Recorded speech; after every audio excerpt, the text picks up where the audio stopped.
Thomas Soto. L'humeur de Danny Cohn-Bendit. Bonjour Danny. Bonjour Thomas. Ce matin, c'est Nicolas Hulot qui fait la une du Monde avec ce titre qui forcément interpelle « Changeons pour ne pas disparaître ». Alors il publie un livre, Nicolas Hulot, « Osons plaidoyer d'un homme libre ».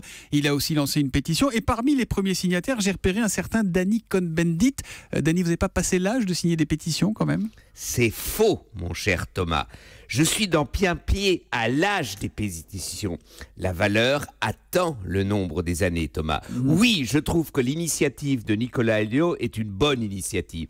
Car que fait-il ? Il interpelle les gouvernements. Il leur dit « Osez être à la hauteur face à la dégradation climatique. Osez prendre des décisions. N'ayez pas peur, même si ça dérange, même s'il faut changer les modes de vie. » Et je crois que Nicolas Hulot, là, a raison, parce que si cette COP21 ne réussit pas, eh bien, nous mettons notre avenir en danger. C'est ce qu'il nous dit. Il nous dit d'une manière très libre.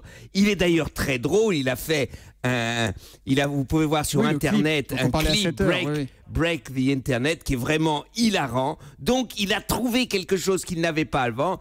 Il est alarmiste et drôle en même temps, c'est pas mal. Mais attendez, il est les deux pieds dans l'organisation de cette COP21, Nicolas Hulot. Il est l'envoyé spécial de François Hollande pour la protection de la planète.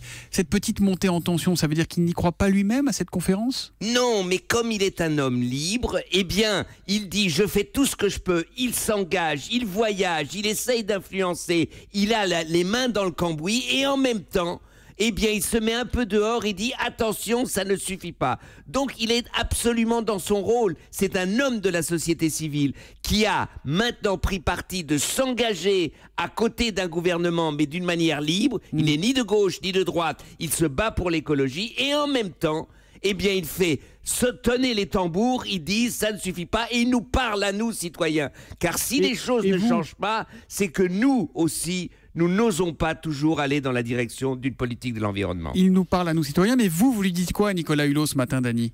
Ose.